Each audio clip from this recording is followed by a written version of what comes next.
नाज़रीन, करमपुर में अहम खबर ॾेई रहिया आहियूं। तक़रीबन 6 महीना पहिरियां करमपुर पुलिस हथां क़तल थियल जाफ़री बिरादरी जो नौजवान जो अॼु भैया बिरादरी सां खून जो निबेरो। 47 लख ॾंड मुक़रर।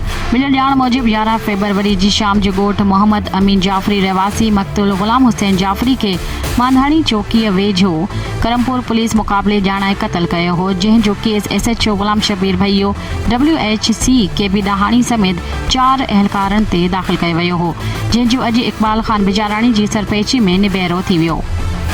निबेरे में भैया बिरादरी मथां खून जा 47 लख ॾंड मुक़रर। हर वक़्तु हर ख़बर खां बाख़बर रहण लाइ ॾिसंदा रहो KBK वेब न्यूज़।